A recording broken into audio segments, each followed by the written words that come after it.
Swayam Prabha. Digital India. Educated India.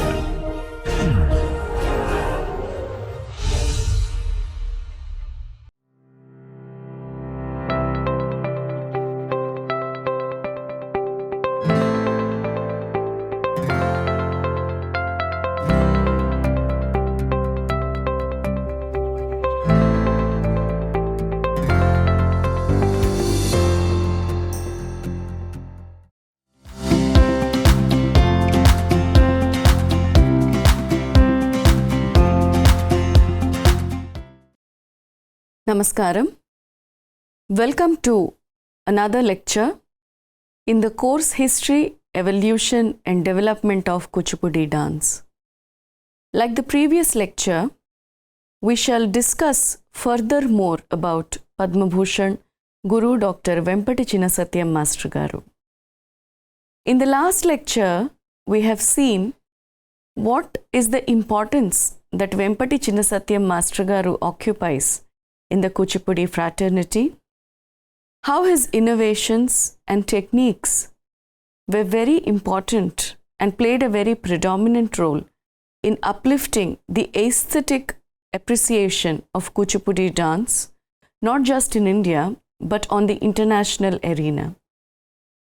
Through his multifaceted personality as a teacher, a visionary, a choreographer, and a cultural promoter, Vempati Master Garu, who has trained thousands of students in his entire lifetime, was very instrumental in uplifting not just the aesthetical experience of Kuchipudi, but also making the entire world and especially India realize how classical to the core is the Kuchipudi dance drama tradition and also the solo tradition.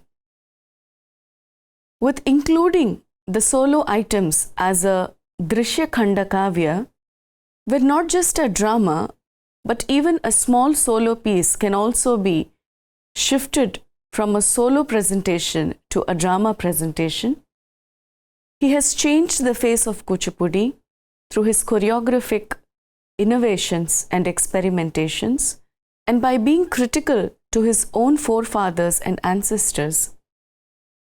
He has made Kuchipudi look much more structured in terms of the physical technical presentations and also the way the characters are produced and represented on the stage.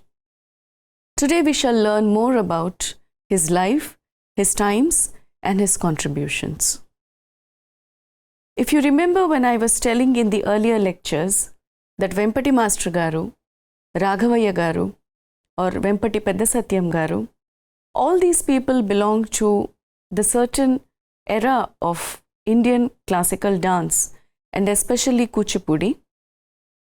When major of the Kuchipudi Bhagavatalu at a very young age, in their early 20s or late teens, wanted to move out of the Kuchipudi village for certain financial reasons.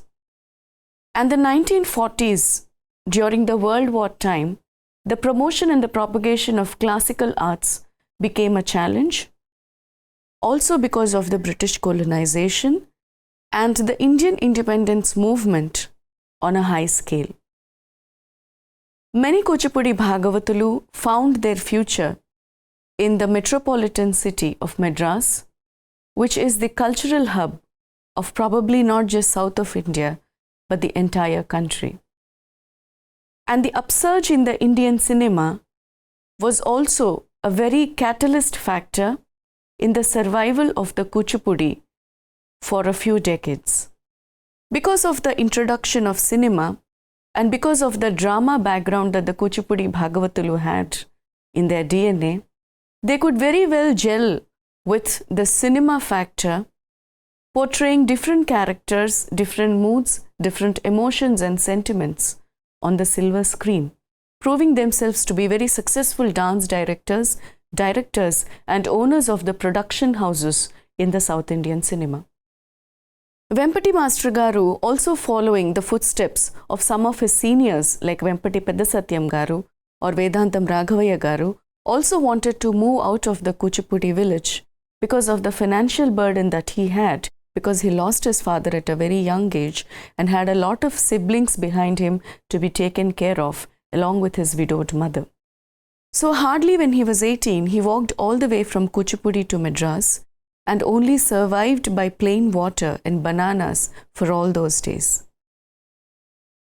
He didn't have even enough money to take a bus or a train to reach Madras from the Kuchipudi village, and he just walked all the way from the small village to the metropolitan Mahanagara of Madras.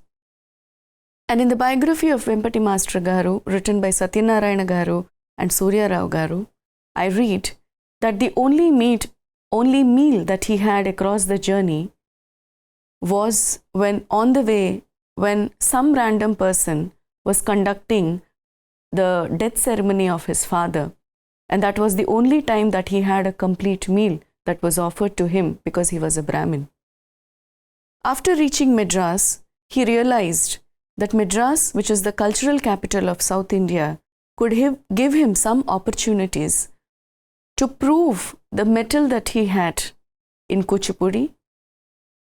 And after reaching Madras in 1947, the entire metropolitan city was in a turmoil because it was during that time that the freedom movement and India getting independence was at a very high level. But in 1947, immediately after reaching Madras, he learned his advanced training. He joined Vedantam Lakshminarayana Shastri Garu and was with him as his disciple for almost 5 years. And here at Vedantam Lakshminarayana Shastri Garu, Master Garu has learnt the Nritya Vyastamshams or the solo repertoire of Kuchipudi dance and got in touch with many stalwarts like Bala Saraswati, Ram Gopal, Uday Shankar, Mylapore Gauri Ammal, etc., who were all disciples of Vedantam Lakshminarayana Shastri Garu. Bala Saraswati and Mylapore Gauri Ammal were some of the very eminent Devadasis of their time who learnt the Mukajabhinaya and Hastabhinaya from Lakshminarayana Shastri Garu for the Padams of Kshetraya and the Javalis that were written predominantly in the Telugu language. And by watching and getting in touch with these stalwarts from different backgrounds and even from the contemporary dancers like Ram Gopal and Uday Shankar, that was the time when Master Garu's mind got opened to the many vistas that were possible through the dance drama tradition of Kuchipudi. With the innate innovator and the scientist of dance that he was, which was very natural to him, Master Garu, after watching a performance of Kamala Lakshman, a Bharatanatyam recital in Madras, Master Garu tells the authors of his biography that after watching Kamala Lakshman's performance, he realized that there needs to be a refinement in the physical presentation of Kuchipudi dance. The structured patterns, the lines, the geometry that is there in the Bharatanatyam dance, and the format in which the Bharatanatyam is presented has very much impacted and influenced Master Garu's life, which he never thought a second to tell it publicly. And that was the moment after watching Kamala Lakshman's performance that Master Garu realized that when a dance is presented to a cosmopolitan audience, it is very important that the physical technicalities and the finesse should be extremely structured and well-versed and not very raw. And that is the point when he realized that not just about the propagation and the promotion of Kuchipudi dance through his efforts, but he also needs to make certain changes to aesthetically elevate the Kuchipudi dance tradition. When he was learning under Lakshminarayana Shastri Garu, there were many women dancers who were learning under his guru. But the teaching that was taught to them in the Kuchipudi was very neutral, because in the Yakshagana Paddhati, when the Kuchipudi is taught to the next generation of students, it is through the characters that you learn dance, and men portray the female roles. But Master Garu realized that because Kuchipudi is slowly entering the pan-Indian arena, the dance needs to be more suited to the female bodies, which is very different to how it suits the male bodies.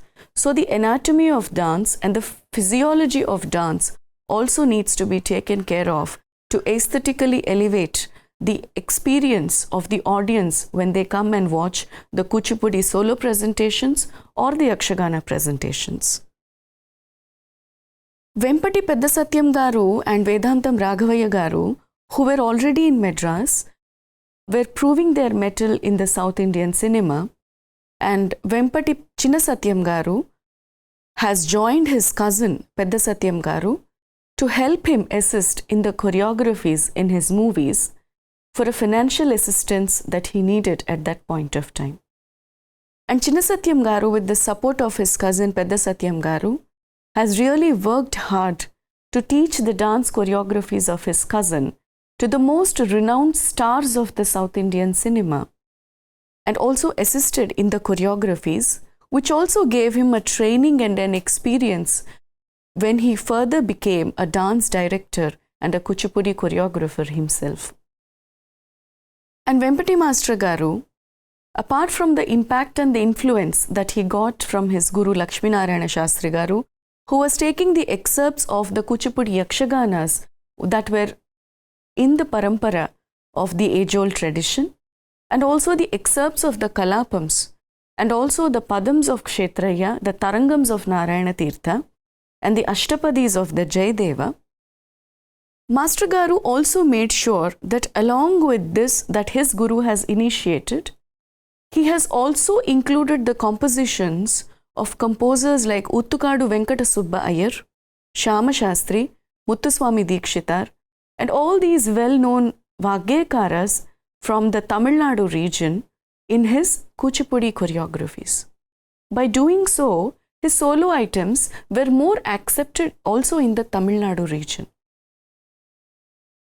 So there was an inclusion of all sorts of Vagyakaras and composers in his solo dance choreographies, which made it more vibrant, more colorful, and more aesthetically appealing. The elaborate and extensive use of the technical aspects of the Angika Abhinaya of the Natya Shastra, like the Nritta Hastas, Bhaumi and the Akashikacharis, etc. When you watch the choreographies of Master Garu, you don't just have the experience of watching a story being narrated even in the solo item as discussed before. Apart from that, to prove the classicism of Natya Shastra's inclusion in a 100% way in Kuchipudi, Master Garu has delved deep into the Shastra of the Natya by the Bharata Muni and included many hastas like the Nritta Hastas, Akasiki Bhaumi Charis, the Mandalas, the Sthanakas, all these Bhedas that were very intricately defined in the Natya Shastra of Bharata, all very consciously in the choreographies of his. Until then, in the Kuchipudi Yakshaganas, with due respects to all the great choreographies that happened, we do not see much elaborate use of the Nritta Hastas or the Bhaumi and the Akashikacharis. There is a logical reasoning also why this was not there in the Kuchipudi Yakshaganas. My dear students, if you see a dance drama production, it is very easy for a non-initiated audience or a non-dancer audience to understand what is happening on the stage, because the dancers come directly in the Vesham of the character. So you don't need a lot of hand gestures to actually establish who that person is. When the dancer comes directly in that aharya of the character, with the body language of the character, and the story being narrated previously by the Sutradhara as the Sandhivachana in your local language, you already know what is being anticipated on the stage immediately few minutes later. And when I come as a Rakshasa in the Rakshasa getup with the Rakshasa body language, I don't need much of hand gestures to prove and establish myself that I am a bad guy. But imagine when the same is performed in the solo tradition, when I'm not in the aharya of a Rakshasa, but I have to show how bad a Rakshasa I am or I am portraying. Because I'm not in the aharya, and not in the exact body language because it is an Ekapatra Kelika, I need the help of a lot of hand gestures and body movements to establish the characterization of the role that I am playing. So solo item, unlike the dance drama tradition, needs a lot of technical vibrancy through the hasta abhinaya or the mukhaja abhinaya or the sharira abhinaya, all put together to establish the story that is being narrated or the character that is being portrayed. And Master Garu, through the different solo compositions that he has done in his choreographies, always used extensive and elaborate technicalities of the Natya Shastra, very aesthetically gelled into the composition to explain what is being told by the Vagyekara and to establish the mind of the Vagyekara. And even in every composition, in every line, influenced by his Guru Lakshminarayana Shastri Garu, there was an elaborate and an extensive way of explaining with an episode as to what the Vagyekara is writing. Let's say, suppose in a composition called as Kanjadalayatakshi, there is a line where the composer is writing about that she is the one who has saved the Manmatha when he was put to fire by Shiva. There Master Garu didn't just show the Padartha Abhinaya or the Padabhinaya or the Vakya Abhinaya. The drama element of the Kuchipudi Yakshagana crept into these choreographies where the audience were made to understand what actually happened. Why was actually Manmatha put to fire? And what did actually Parvati do to save him? And by doing that, you're not just showing Kuchipudi or showing the scintillating choreography of a particular guru, but you're also teaching the Puranic lore to your audience as an education. This he got influenced because of his Guru Lakshminarayana Shastri Garu, which he also developed by his own intense research and study. Another important innovation that he has done is the oral narration by the actors, like the age-old tradition was excluded. When you see the Kuchipudi Yakshaganas or the Kalapa Prakriyas, it is a very natural thing for the actors to talk their dialogues, to render what they are trying to say, or sing their song sometimes. But what happened once Kuchipudi came out of the Andhra region, when it was presented to the non-Telugu audience, or when it had to go beyond India and was presented to people who had absolutely no idea about, let's say, who Satyabhama was. Then the initiative that he has taken was, he completely excluded the oral rendition of dialogues and songs by the actors.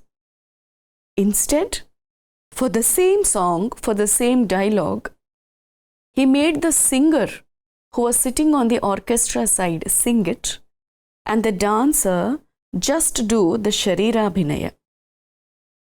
By making the dancer do this, the audience, through the different gestural vocabulary that the dancer was showcasing, they could easily understand what the dancer was trying to say, what was happening in that particular context of the story. A very good example is the Satyabhama Lekha from the Bhama Kalapam. If you see the age-old tradition of Bhama Kalapam, the character who is playing Satyabhama, when she is writing the Lekha to her beloved Krishna on the behest of her Sakhi Madhavi, for many centuries, the dancer, the actor who is playing the role of Satyabhama, used to just sit on the stage where the mic is present, or probably sit in the center of the stage when mics were not at all there, and used to only tell the lyrics of the Lekha that were written by enacting that she is writing on a palm leaf. So to the older audience of Bhama Kalapam, they could only hear what Satyabhama was writing. But when the same is presented to a cosmopolitan audience or an international audience, When Satyabhama is just sitting like that, enacting and writing it on a palm leaf, they will not even understand a single percent of what is told as the lyrics of the Lekha. So what did Master Garu do? He choreographed the entire Lekha in such a way that the dancer who's portraying Satyabhama will move the entire space of the stage, explaining her pathetic condition because her husband is not with her, and the singer is singing the lyrics. And by doing this, the audience who have no idea about Telugu or Satyabhama can still connect to what is happening on the stage. A sea change in the dance drama music with his productions. When you see the dance drama productions of Vempati Master Garu, you see a lot of inclusion of the most different, difficult and very foreign ragas that are not very traditional to the Kuchipudi, which suit the mood of the dance drama production. And here the credit just doesn't go to Master Garu alone. The music directors who have worked with him, like Mallik Garu, Patrayani Sangeetarao Garu, all these people have worked so relentlessly to understand the mood of the dance drama production by getting a sea change into the dance drama music of the Nritya Rupakams that were choreographed by Vempati Master Garu. The Sandhivachanams disappeared and a character came by dancing.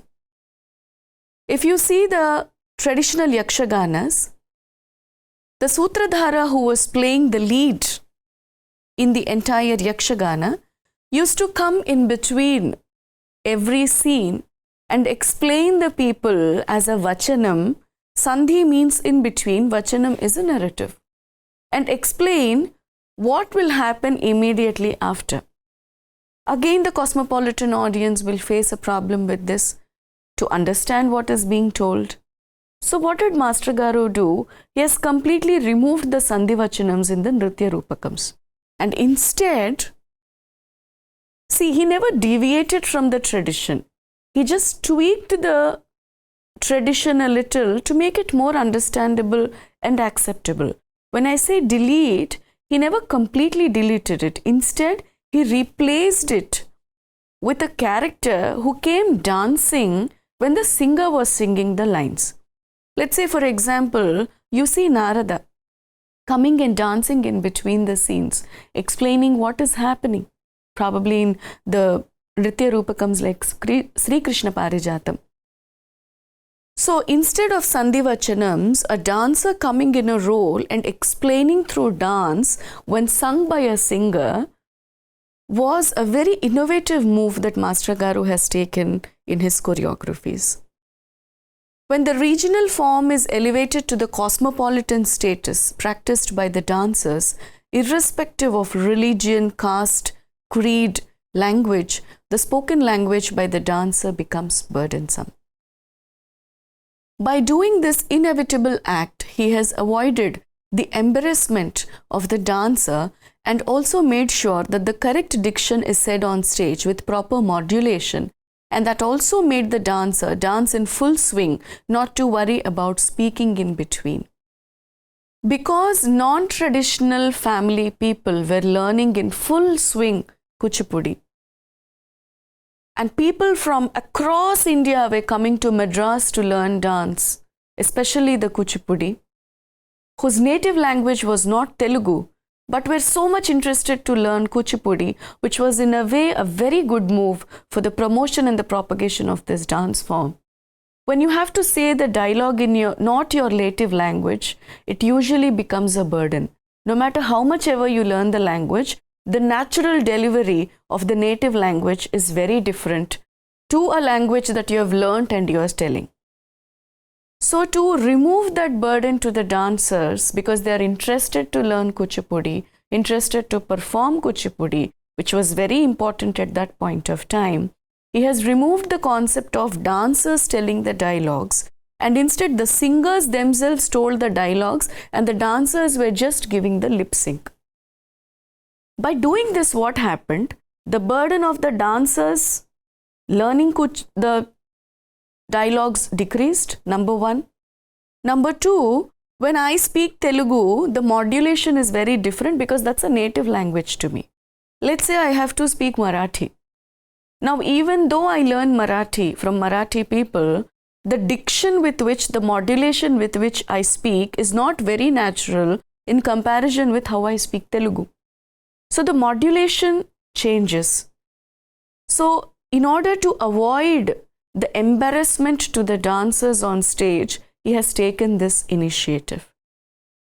And very important, number 3, if you have to tell a dialogue, you will sometimes compromise on the dance that you do in the full swing because you need to save your lung power to tell the dialogue.